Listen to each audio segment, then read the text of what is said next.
Every single game for the Week 8 DFS slate outside of 2 games has a full touchdown spread.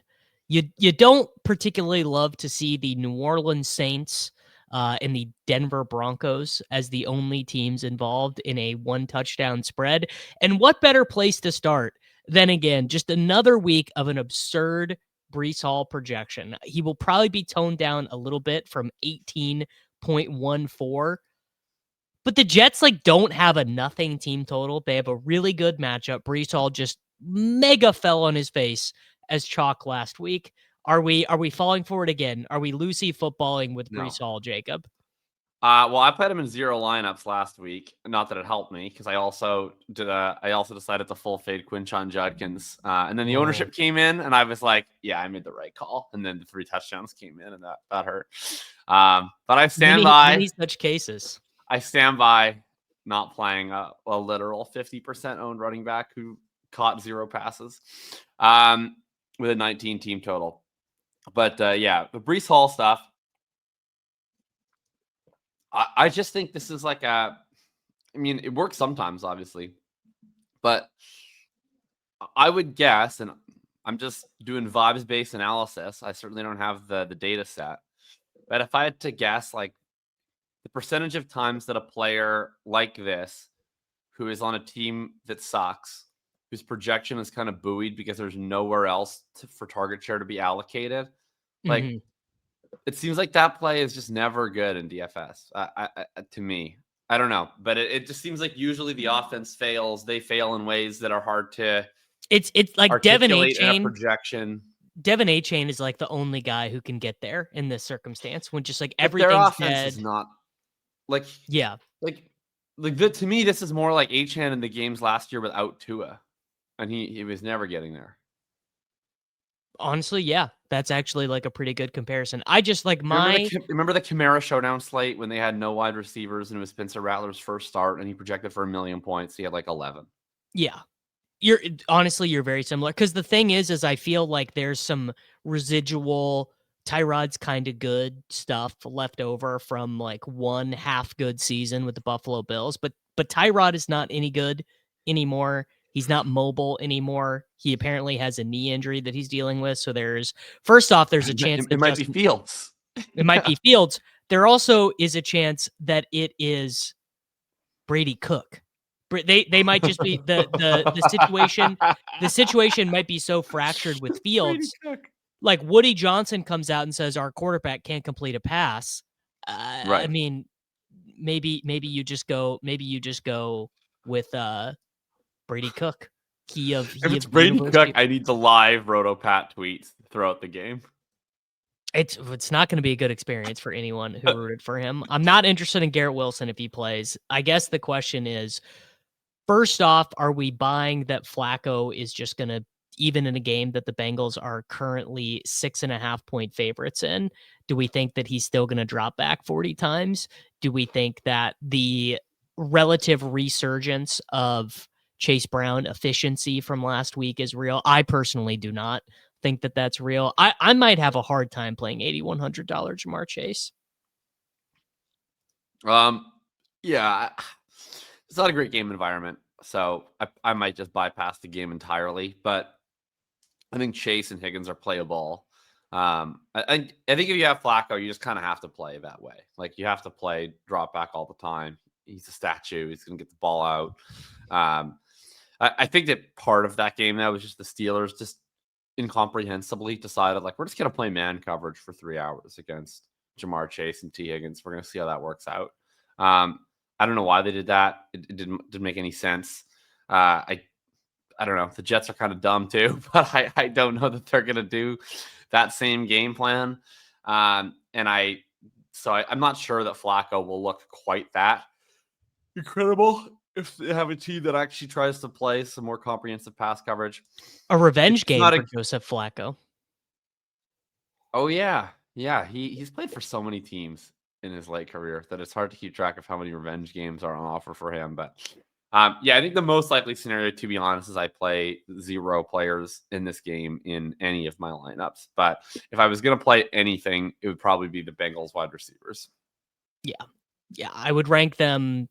I just like, unless Brees comes in as like unowned, like if Brees, if this projected That's ownership fair. changes significantly, if he's like 8% after being 35% last week, I'm willing to amend my principles. The San Francisco Yeah. 49ers. Let me just say on the Yes, Breeze go. stuff, like, so I totally I'm not criticizing the projection. I get why the projection is where it is. Like, we can't just assume they're going to be the worst offense of all time. You have to have some sort of range of outcomes, and there's going to be a percentage of targets you have to allocate, and with no wide receivers, you have to allocate it there. I get it. I think it's just so fragile, and I think the ceiling is so low and the team total is so low that I don't love how it situates in DFS. But if the ownership does not correlate to the projection at all, then I agree with you. I would totally play him. Like last week, it felt like the ownership and the projector was more or less tied together. If this week he's owned as though he's projected for 14 points, but he's actually projected for 18 points, well then, yeah, let's do it. Yeah. All right. San Francisco traveling to play at the Houston Texans. I saw a great stat today. The Houston Texans are the first team this late in a season to be first in points allowed and have a losing record. That is how bad this, what is it? Is it Ben Cayley or Nick Cayley? Nick The offense. Cayley. Nick Cayley. This is how bad it is. They're playing Braxton Berrios. They're throwing Braxton Berrios screens. They have no run game. They have no quick passing game. They have no deep passing game. Nico Collins suffered a concussion on Monday night, so he's currently projected in. My guess would be that he does not play. So their three wide receiver sets are going to be Xavier Hutchinson, Jaden Higgins, Jalen Noel. What was weird was basically, like, I think we have a very undercover Travion Henderson situation happening with Jaden Higgins, where the Texans coaching staff doesn't Yeah. think very much of him. I think they actually do think Jalen Noel is kind of good, but he only plays one role in their offense because I don't know, they assume the step up from Iowa State to the NFL is rather large. Jennings, 7 targets last game. George Kittle, $4,500, National Tight End Day. Jakob. George Kittle is my favorite play from this game. Obviously, our guy Christian McCaffrey is phenomenally good play. Yes. Love Kittle, love McCaffrey. I mean, just every single week, pleasure to have him back on the main slate. I'm interested to see what the role is for Marks in this game.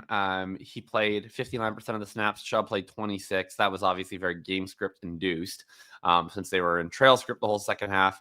But I thought Marks, neither of them ran the ball at all. That last touchdown where he just kind of kept running, everybody else was totally ossified in the end zone, and he just made the extra effort. That's the kind of thing to me that I would hope would get rewarded with more snaps in a future game, but who knows? It's this coaching staff of dinosaurs. Agree with you. Yeah, Noel and Higgins got a lot of run late in the game because everybody else was hurt, and I thought that Noel just looked like the better player, at least over those couple He looks of drives. way better. Yeah, so he's probably the guy that I would be interested in here if Nico Collins misses. If Nico Collins plays, like, I would love to see them just play Noel all the time anyway, and Higgins, frankly. But I would probably just assume that they're going to Texans it up and continue to rotate them with Xavier Hutchinson, and Braxton Berrios ran like half the routes on Monday Night Football. So good coaching staff we got here in Houston. I think Nico probably misses though, right? Like, isn't he concussion? There's no way. There's no way. There's no way he plays. Also, I just realized I misspoke. This game also has a 1.5 point spread. It's just not interesting at all for fantasy football because it's a 41.5 point total with a team that's very happy to be conservative on offense in the 49ers. I mean, that is like the absolute classic Kyle Shanahan thing. For I guess really the only interesting thing for this game, I mean, Kittle, everyone's going to do what they're going to do. We have the 3 best players in fantasy football at the running back position on this slate: Bijan Robinson, Christian McCaffrey, Jonathan Taylor. How much money you win this weekend is probably going to largely be determined by which one you choose. My guess is that McCaffrey is the least owned of those 3, which makes me probably the most interested in him because game script does not matter to him. No, I mean, he just starts every week with 20. So yeah, I'm with you. Yeah. All right. The game you actually have to make some real decisions about. The Miami Dolphins are traveling to play at the Atlanta Falcons, so this game is in a dome. Once upon a time, we would have been very excited, I think, about this game, right?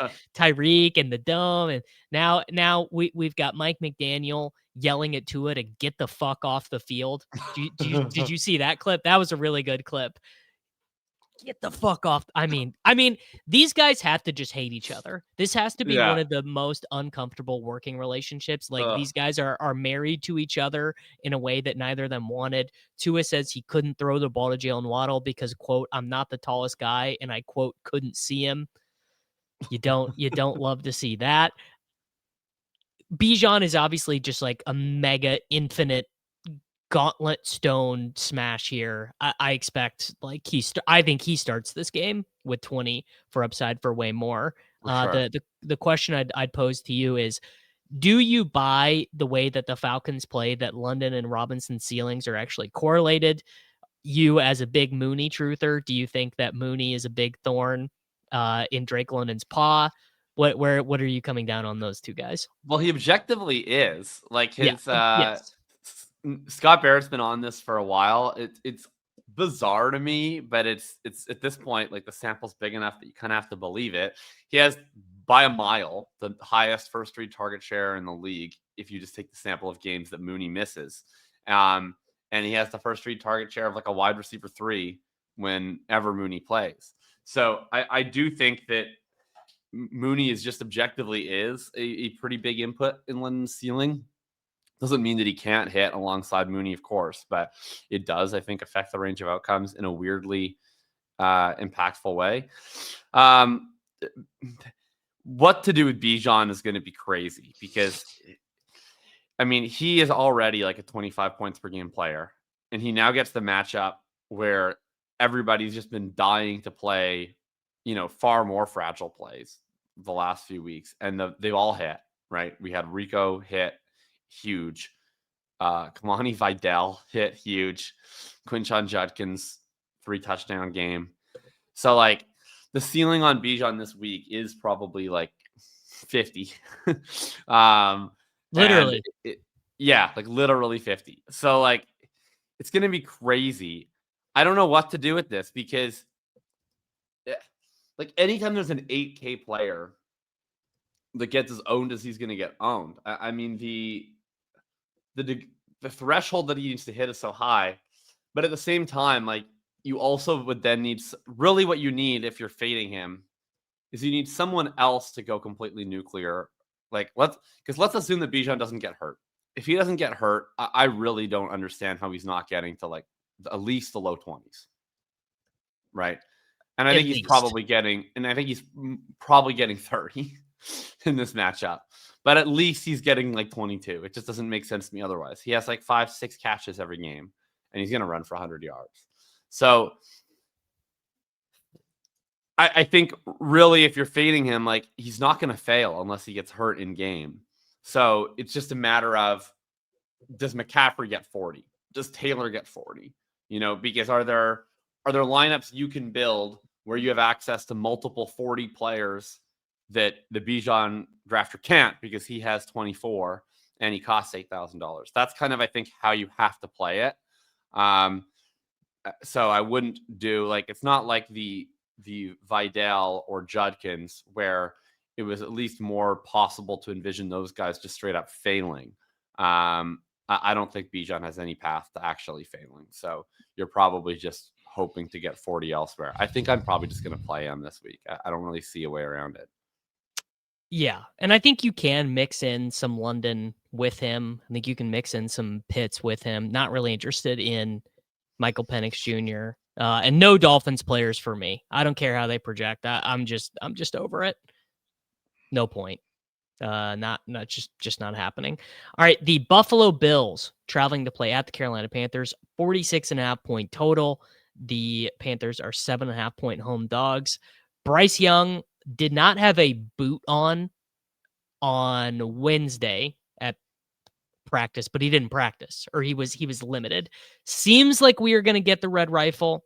I will posit this to you. If Mr. Rifle is in fact the starting quarterback, I will probably just lock button Tedoroy McMillan in my lineups. I think this is a Jacoby Brissett, Joseph Flacco, old guy comes in and just says, I'm too old for this shit and just spams Tedderoy McMillan like 8 to 15 yard A-dot targets.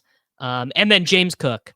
My posit on the other side of this game is that Joe Brady's way of righting the ship will not be to put more responsibility on Josh Allen and let Josh Allen do cool stuff. It will be, remember when we had those 6 offensive lineman packages? What do you guys think about a 7 offensive lineman package? That is my posit for the Buffalo Bills. I think you probably nailed it with the Bills. Tedero is going to be my gold star play coming into the morning. Sounds like I might have competition for that. I'm a little worried it's going to get steamed just because I think everybody wants to play the fun rookie. Everybody, I think, is aware of the Sandy Dalton stuff. So if this ownership that I'm looking at is like anything close to what we get, if it can live in the 10 to 15 range, I'm just going to lock button him. He feels like the player I could be a little bit afraid of. I go in on Sunday morning. The projected ownership is 14. I turn over my lineup, and the actual ownership is 23. That just feels like the type of scenario that could happen because I'm guessing he's going to get a lot of positive attention and content this week.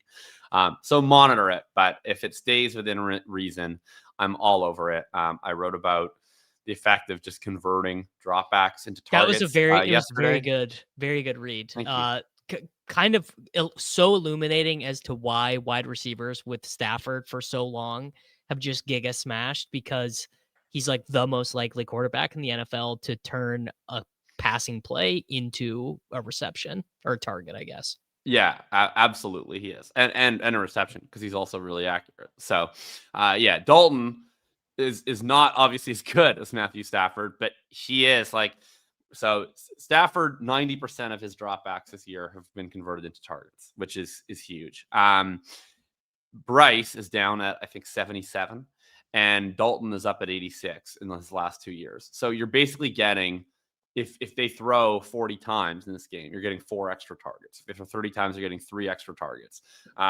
So it's a meaningful input for the offense as a whole. And you're probably getting a higher PROE within Andy Dalton offense too, I would suspect. So I'm very excited about playing McMillan this week.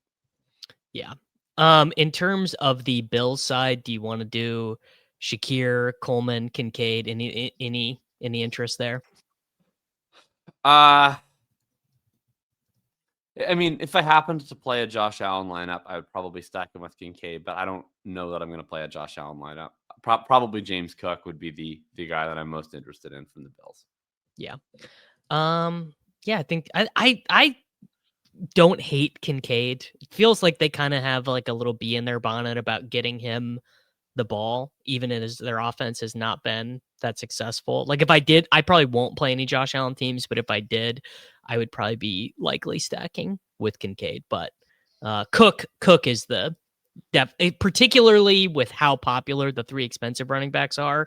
I mean, James Cook does basically have the same ceiling as Jonathan Taylor in a given game, the way they use. Like if they chose to give him 3 touchdowns in a given game, he definitely could. Okay. The Cleveland Browns traveling to play at the New England Patriots. Patriots are 7-point favorites here. Patriots continue their tour through the worst teams in the National Football League. shout out to the New England Patriots, man. I mean, Easiest schedule Ramondre, since the merger, I read, like literally, they like measured it. That I mean, good for Drake May, man. Guy is making the leap, but he certainly is not doing it unaided. Ramondre at 5,500 here. I know like it's like a difficult matchup per se, but they are happy to feed Ramondre. And he's been, the last 2 weeks, he's actually been running quite well. And he will not be popular in this slate at all. Hey, I shouted him out last week, and it was didn't feel good, but he ended up getting a crazy role. I don't know. I hope Trevion Henderson's relationship with Mrs. Vrabel has been worth it, because it's not showing up in the box score for him anytime soon, I guess. Yeah, I think Ramondre is in play. I mean, no one's probably going to play May against the Browns, right? So I'm kind of open to it. I think he's just playing as good as any quarterback in the NFL. So I think he's in play every single week. I don't know if I'm going to make it a point to stuff him in there, but I definitely think you can. And yeah, so it's gonna be May. It's gonna be Ramondre. If I do play May, I'll probably consider Hunter Henry. If I was to play a Cleveland player, David Njoku's expected back this week, so I guess it would probably only be Judkins that would be in the mix for me. It would have to be a pretty close game script to get Judkins there because they are not willing to play him on passing downs at all. They're Yeah. continually doing the Jerome. They're not even doing the Dylan Sampson thing. It really is just the Jerome Ford thing. I don't love that, and even scoring once probably is not good enough. No.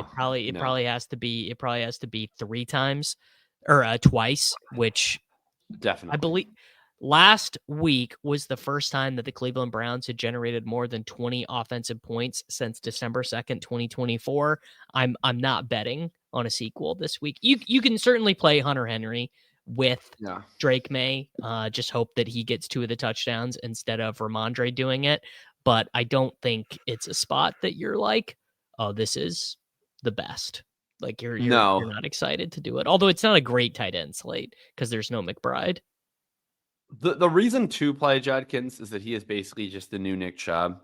And I think the way you always wanted to play Nick Chubb historically is the inverse of kind of what you would think would be best for him, which was like there'd be the weeks where he would be up against an easy matchup, and then you projected to win. And I know that was Judkins last week, and he did in fact hit, but that was usually from a long view process perspective. You usually wanted to fade Chubb in those spots because his chalk was more fragile than like what we just talked about with Bijan. And then you kind of wanted to get in on Chubb when there were spots where they weren't expected to win and no one was playing him. But if they were able to, you always knew he had that ceiling because of the explosive ability, because of the way that the game script would totally flip his role and projection. So I'm probably going to be a bit of a Judkins contrarian for much of this season in his career, where the weeks where everybody's on him, I think there's fragility to his profile. I'll probably fade him. The weeks where no one's on him, I'm into it. I just don't know if this week is the week because, like you mentioned off the top, there's the 3 best running backs in fantasy, all on the slate. 2 of them in the best matchups ever. Another one doesn't care about matchups. Does not care about matchups. Yeah, because he's a slot wide receiver. So it's just it's going to be hard to play. Like I think I'm going to try where possible to just spend down at wide receiver and play 2 of those running backs. And I know that's what everybody else is going to do, but I still think that's probably what I want to do. Yeah. Yeah, I'm with you. All right. A game that I think is trending towards being interesting. You'll probably think it's less interesting than I do because of your opinion of one of the quarterbacks playing in Chicago at Baltimore.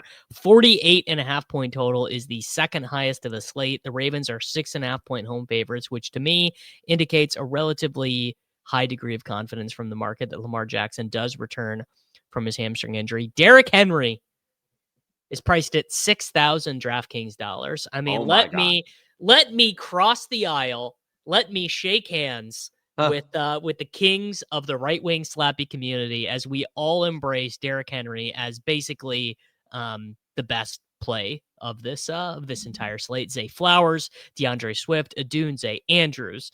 If you're a left wing slappy, Luther Burden. If you're a right wing slappy, DJ Moore. If you're a super right wing slappy, DeAndre Hopkins. I mean, there are a lot of plays in this game. There are. My note of caution on this game is that we've all been targeting the Baltimore defense for the last month.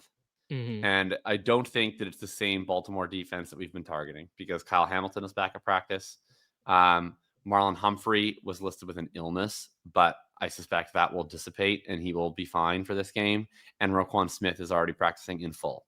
So the best defenders that were all gone for the Ravens that were leading to them being this completely incompetent defense, they're probably all playing in this game. So I don't think that this is the league worst Ravens defense anymore. This is going to be like a totally fine Ravens defense.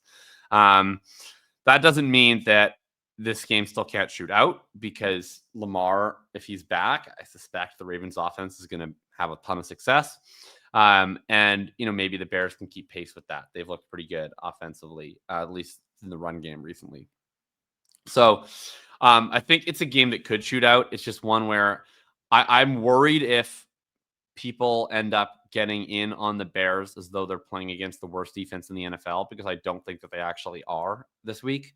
But at least based on the ownership I'm looking at right now on a Thursday morning, that's not the case. People are not playing the Bears that heavily. So if the ownership looks like what it looks like right now, I'm going to play a lot of this game. If it gets higher and people are talking it up, like the Ravens defense is the worst thing ever, I'm probably going to play into, actually, they are probably fine when healthy, and I'll probably fade the game. But that's where I'm at with it right now. I don't think any of the Bears will trend towards being that owned. Rome Odunze has been like kind of disappointing the most recent 2 weeks. Yeah. DJ Moore has been like flitting around and kind of mattering, kind of not. The guy who actually is going to get played a little bit is going to be DeAndre Swift as your Are people finally going to play him? Because well, he's been good 2 weeks in a row, but people never like him. your coworkers, Hayden and Josh, have made a point that there is no such thing as a DeAndre Swiftie in fantasy football anymore. He just like, yeah, like no one really cares. But back-to-back good weeks, a matchup that people view as a strong matchup. What honestly, the thing that will probably keep DeAndre Swift from getting owned to a significant degree is that Derrick Henry costs 100 more DraftKings dollars, and it's just like everyone knows, home favorite with Lamar back. Put this dude downhill, let him go. I mean, even I'm excited. If you got to know, if I'm excited to play Derrick Henry, everyone is going to be excited to play Derrick Henry. Are you into playing $6,800 Lamar Jackson? I am. It's just going to be difficult because like who on the Ravens do you want to play outside of Lamar, Henry, and Flowers? Like no one in particular. And all those guys are going to be very chalky because of the price drop since they spent this time with Cooper Rush. So it's tough. Like I want to play the chalk running backs this week, the 3 really expensive ones. And then if I make a lineup with Lamar and Flowers and 2 of CMC and Taylor and Bijan, like, doesn't it just feel like I'm marching with all of my friends arm in arm toward the same lineup? Like, it's just, it makes my life very difficult. So I'm going to look at ways to try to build interesting Lamar Flowers lineups. But it's tough right now. So I might be lower on this game, not because I think it sucks, just because it's going to be hard to find ways. Like I don't want to play Mark Andrews really, but I guess I could. I could play him instead of Flowers with Lamar. Would be a way. I don't know. Could you play Likely? That would be a little bit crazy. Eight targets for Mark Andrews, 0 targets for Likely on. Yeah. I believe both were over 70% of the routes in Likely's first return from injury. But he gets the buys. Maybe he's healed up a foot. I don't know. I'm just trying to think of ways to play this game differently. And it's probably a bad idea. Yeah, Henry's fun. 6K Henry is very hard to stay away from for sure, and as is 5.4 Flowers, but we'll see. Yeah, the New York Football Giants traveling to play at the Philadelphia Eagles. This was the Thursday night game 2 weeks ago. Jackson Dart smash, Wan'Dale Robinson smash, Cam Skattebo 3 touchdowns. It was a game that had many people asking questions: are the Philadelphia Eagles still good? AJ Brown smash on limited target volume last week. Devonta Smith mega smash on non-limited target volume last week. I know that it's unpopular to insist that Jalen Hurts might be an above average NFL quarterback, but people are saying more and more Saquon Barkley stinks. He and Zach Charbonnet are the bottom players in the NFL in terms of yards per carry and in terms of success rate. The Eagles' offensive line is all banged up, not generating any push. I believe the stat is that Eagles running backs as a whole are averaging the fewest yards before contact in the National Football League, which could be a Barkley stat, but could also be an offensive line stat. Where are you at on this game? Well, look, I mean, I spent much of my afternoon yesterday defending Jalen Hurts on Twitter. Wow. Look at you. And I hate Jalen Hurts. I hate Jalen Hurts. So like that's how low people are on Jalen Hurts right now. You know, we've come a long way from the top 5 quarterback discourse, the top 10 quarterback discourse. It's now me saying, well, actually, I do think he's better than Tua. on Twitter. And that's coming off a game where he had a perfect passer rating. So, people are not even responding to the most recent thing they've seen. This spot, we've seen this spot already. It's a second divisional game. So I now am contractually obligated to the caveat of historically second divisional matchups are lower scoring. He didn't hit massively, though, in the first game, but I am still wanting to play into the A.J. Brown versus man coverage narrative. He's always been a man splits over zone splits guy. Giants are a man-heavy team, so I'm looking to play A.J. Brown this week. And then on the other side, I think Jackson Dart is just an absolute baller. 23.5 points per game would have matched Joe Burrow as the quarterback 3 in fantasy football last year. Yeah, so like I don't know. I know he's not gonna be 2% owned like we're looking at, that's for sure. But I'll be tracking it. Right now Jackson Dart's probably my favorite quarterback on the slate, and then I also like playing Hurts with AJ. Your favorite quarterback on the slate? I didn't think you would be such a convert. I thought you'd be holding out on my Anakin Skywalker king. I don't hate Jackson Dart. I think he's a fucking blast. I was early on the Dart over Shedeur stuff. I'm not a Dart hater. I definitely he's been really, really impressive. He has been. Scattaboo, not really so much for me here. He did not look efficient on the ground last week against the Broncos. He is going to get some passing game work. Tracy is like not at a 0 either. Definitely, I mean, AJ Brown he is going to be chalk this week, and rightfully so. I would anticipate pretty strong game for him here. I mean, I really like Wan'Dale. $5,200 Wan'Dale, like this dude is, I think he's like, Gretsch just posted it this morning, like the way he does weighted targets per route run, but like he's really high up there. 0.72 Whopper or not Whopper, but weighted targets per route run. Right. Yeah. You know what I mean? Yes. Okay. Yeah, I think Dart, Wan'Dale, and one of Brown or Smith will probably be, if I had to guess what is in like my spy lineup, that's kind of where I'm leaning right now. Yeah. All right. Let's move on now to Tampa Bay at New Orleans. Man, if you have ever wanted to play Rashid Shaheed, I found a perfect game for you guys to play him. Baker Mayfield is down to just Emeka Egbuka amongst his starting wide receivers. What we have to decide is, does the presence of Emeka Egbuka, does that limit Cade Otton, or do we have Cade Gronkowski this week? 64 receiving yards for him. It takes very little last week to limit Cade Otton, but once he's unlimited, he's unstoppable. It's like nothing else in fantasy football. It's like this guy is like literally unrosterable, and then every other wide receiver dies, and he and Baker are just like, all right, man, let's go get some fucking touchdowns. It's incredible.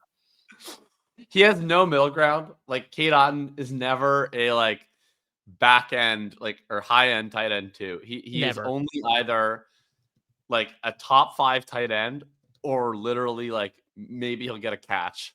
It is exceptionally bizarre. I don't know how to describe it. It's just like they forget him entirely, and then they're like, all right, Cade, like you made it into the game plan this week. Yeah, I mean, Buka, it's interesting. So he plays when everybody kind of thought he shouldn't. He got a bunch of work. He didn't do anything on any of that work. And then Otton, was the dude.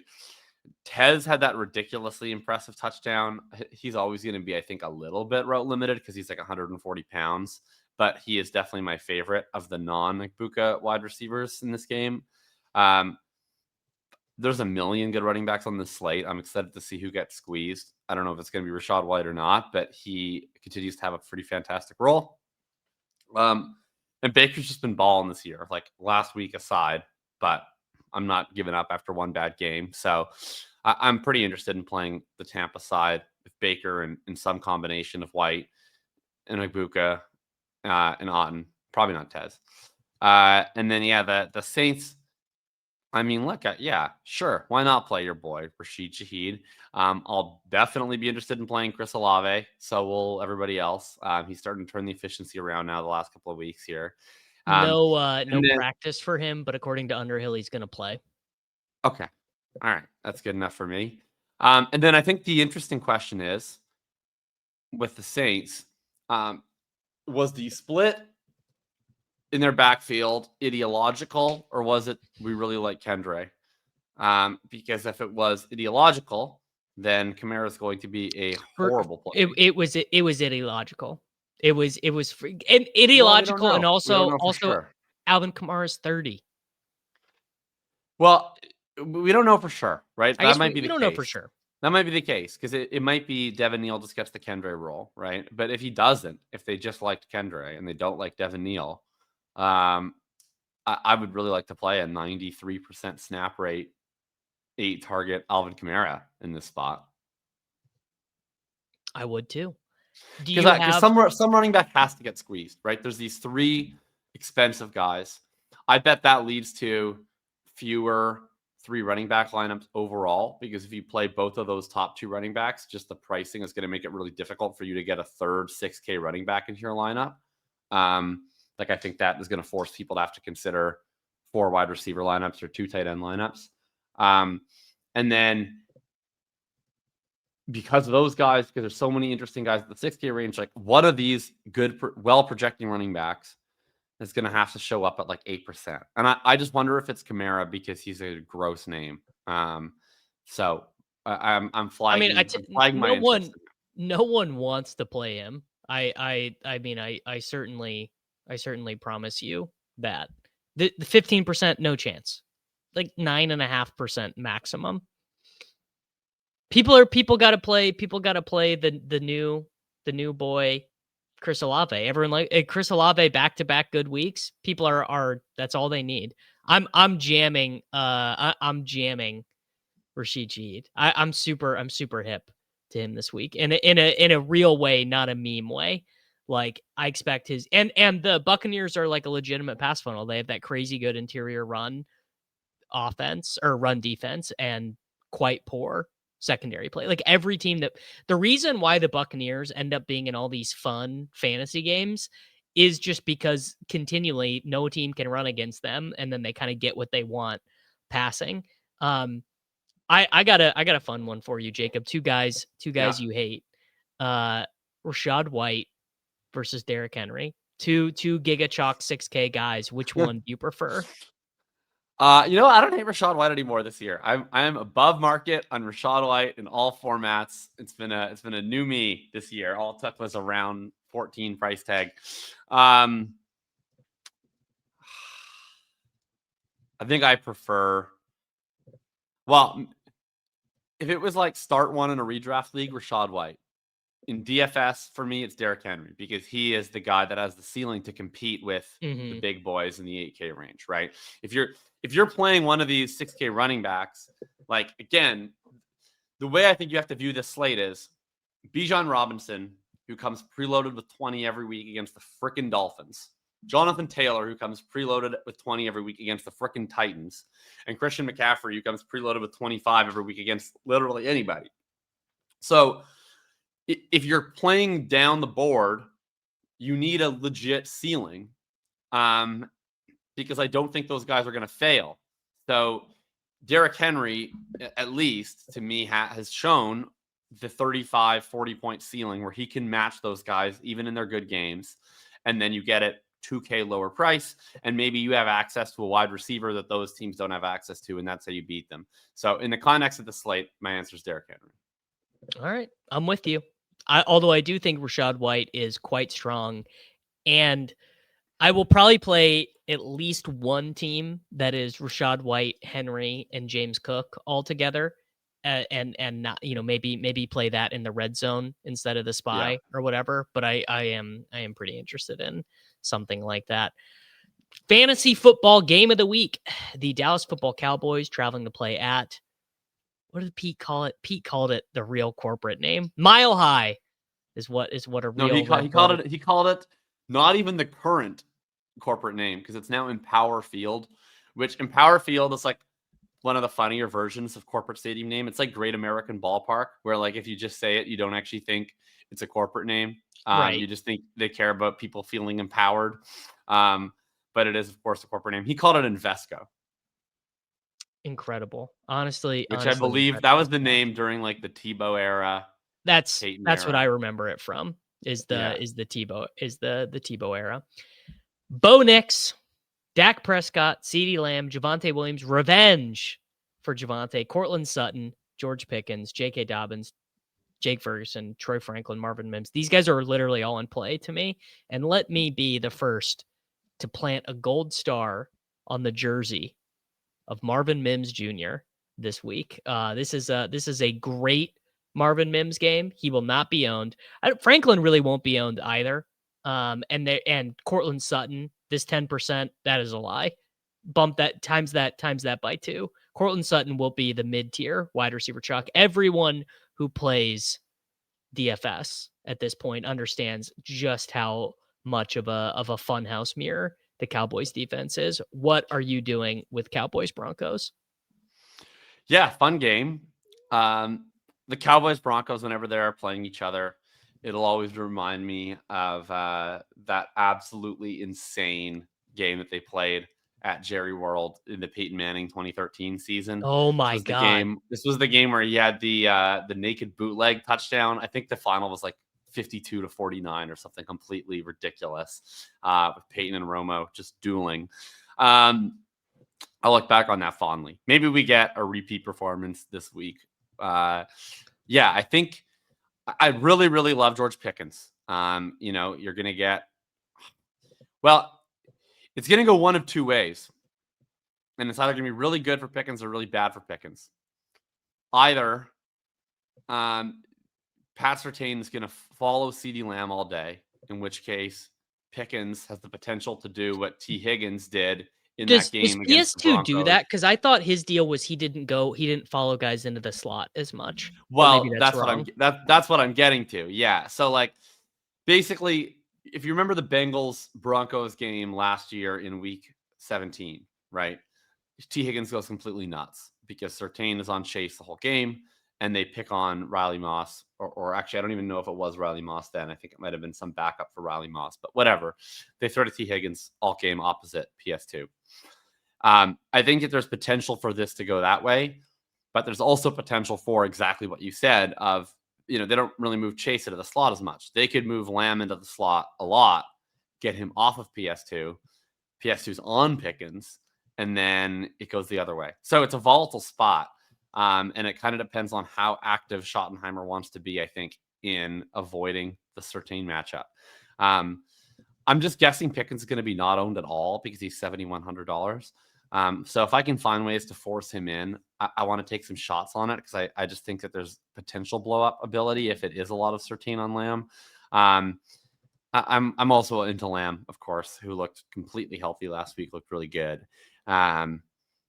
Yeah, it's overall though, it's probably the same issue as it was with the Cowboys last week, right? You're having to play guys that are a little bit overpriced to stack it because they're still getting the after effect of what their price was when CeeDee Lamb was out with Ferguson and Pickens. The Broncos are just really tough to stack because like you just never really know where the ball's going, right? Like it's even if like Nick's had this massive week last week, he had 37 DraftKings points. He was the highest scoring quarterback on the slate. I don't think ideally you want to play him naked, right? No, I do think, I mean, I'm not saying like in the process. I'm saying in the result. Yes. No, Mims got to like 85 yards, but didn't have a touchdown. Sutton None didn't of them hit 15. Sutton was 14. Mims was 14. Franklin had a touchdown, had like 11. I mean, Franklin's touchdown was not real. Right. It was a fake touchdown.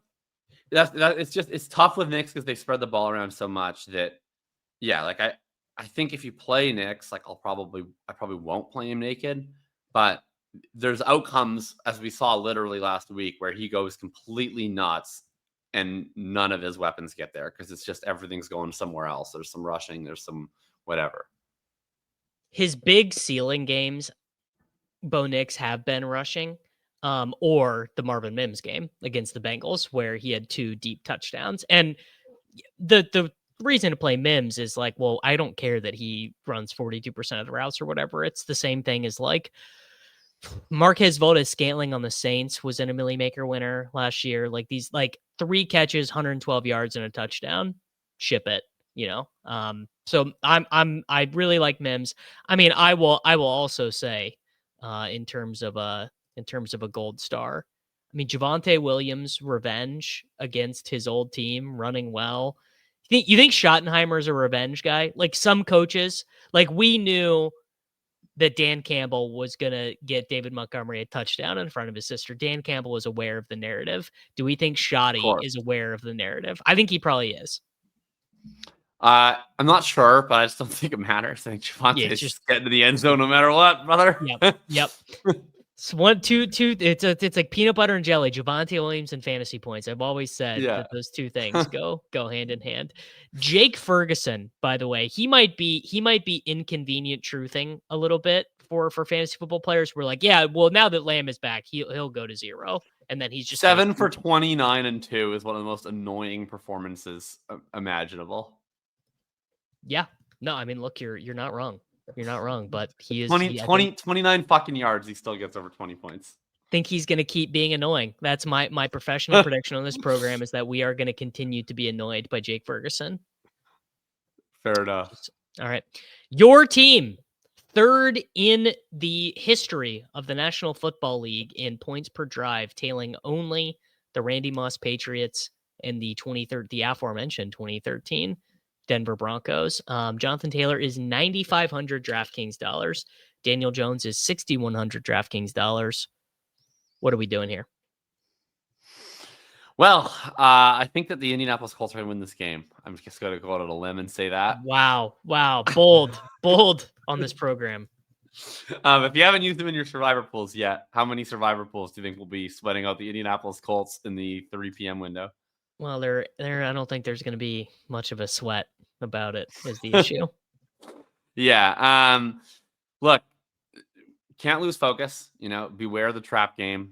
But the Titans freaking stink, and they're apparently not even going to have Jeffrey Simmons or L'Jarius Sneed in this game.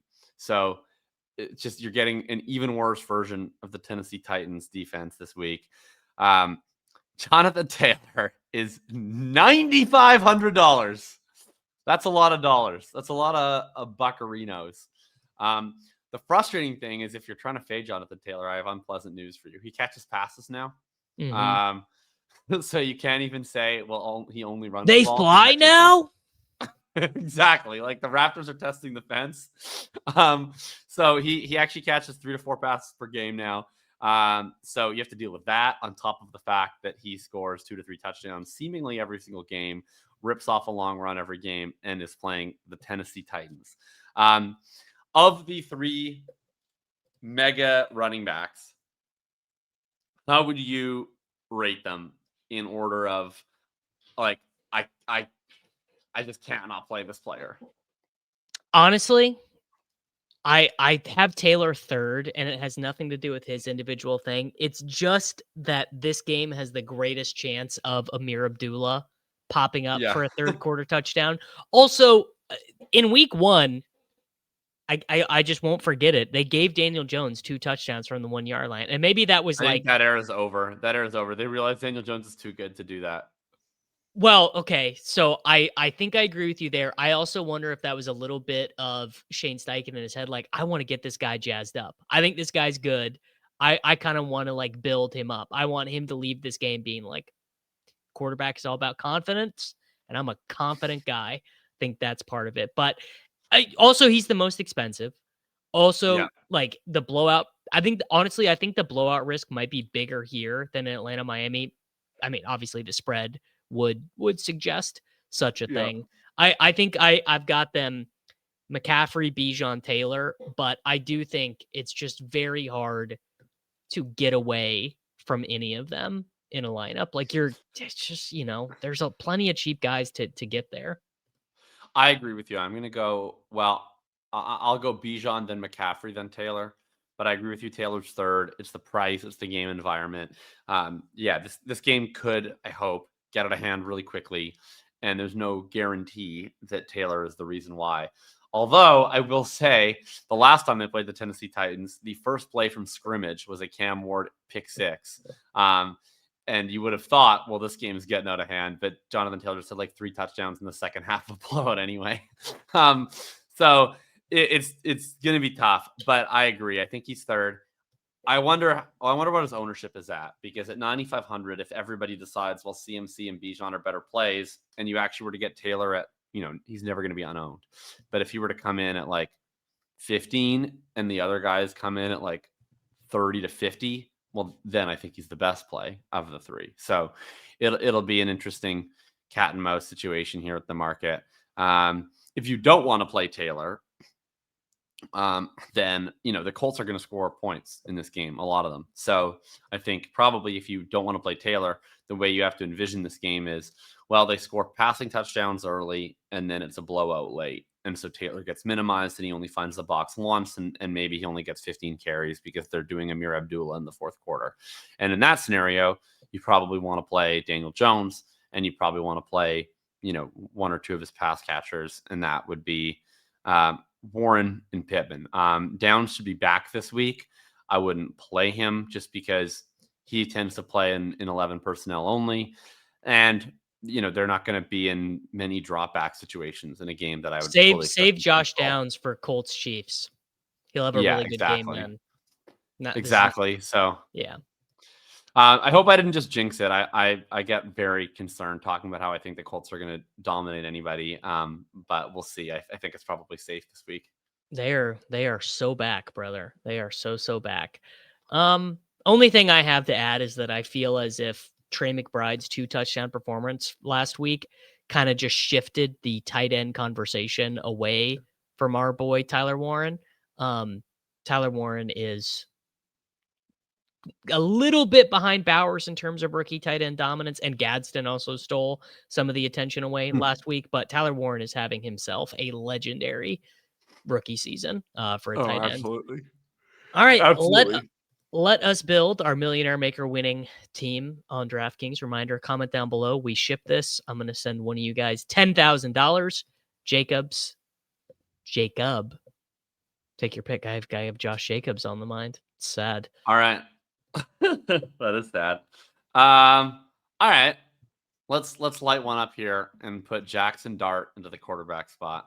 Wow, I absolutely love it. We didn't talk about Theo Johnson, and I'm not going to put him in this lineup, but I do think he is a perfectly fine pairing.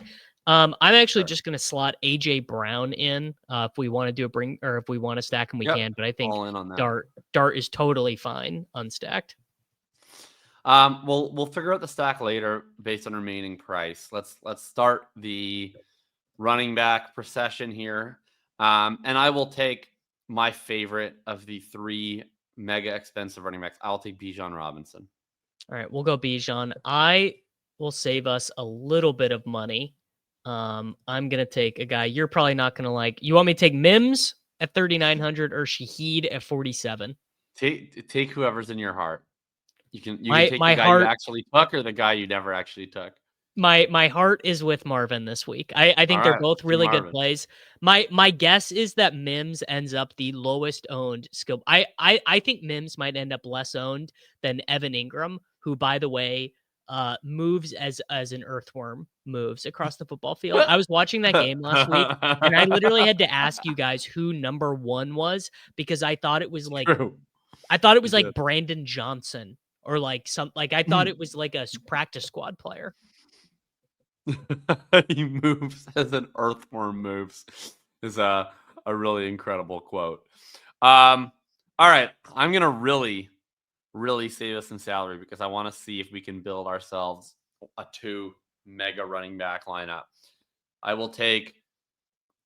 Her name is Noelle. Wow, I mean, if we get any kind of confirmation, like a good Schefter report or Jake Glazer says on Fox Sports, like, yeah, they really like this kid, Jalen Knoll. They think he had a good week of practice, whatever. He would be, if we get that reporting, if we get any kind of confirmation on that, he's a better play than Mims. I'm gonna I mean, if slot there's us no in. Nico and there's no Kirk, I don't think they have a choice but to play him 75% of the routes. Time to learn Braxton Berrios, buddy. Um, let's do the New Orleans Saints defense at home against the Tampa Bay Buccaneers without all their good players. Pricing them at 2,300, and let's just see what this looks like. Let's put in you know what, Jonathan Taylor. That leaves us 5,200 left for a flex and a tight end per slot. 10,400 overall. All right, so let's do. I'm trying to think of what we got available here. All right, let's let the big dog eat here in the flex. I love it. This team, I mean, I think this team might actually just win the Millionaire Maker, so I might not even have to build. Wow. The Planet. Oh, Dalton Kincaid. There we go. Get exposure to that game as well. Jackson Dart, Bijan Robinson, Jonathan Taylor, AJ Brown, Marvin Mims Jr., Jalen Knoll, Dalton Kincaid, Derrick Henry. Gold star play for me. I mean, it's Tedroy McMillan, and I will give a silver star, maybe a platinum star to Rashid Shaheed. But those are my two guys this week. Well, mine was also McMillan, but I will give my silver, platinum, whatever star to Jalen Knoll. Wow. Big stuff. All right, everyone. Make sure that you guys are subscribed over at Thinking About Thinking. You can get all of Jakob's waiver wire thoughts on Monday on the Underdog Fantasy YouTube channel, and you can also get his redraft trade value stuff over on the. You should be due for one. What, next week? It'll be next week on our Athletic article for sure. And I mentioned, so a bit of a change up. I do this mid-season when the landscape is a little bit more stable. The Hitchhiker's Guide is no longer a 2-part column. It is a 1-part column that'll be out later in the week as a look ahead and as a review.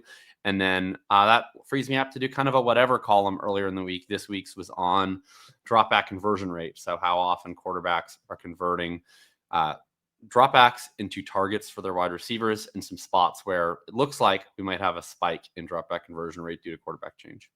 There you go. Everyone, make sure to like the video. Make sure you're subscribed to the channel, and I will be back with you guys tomorrow. Adios.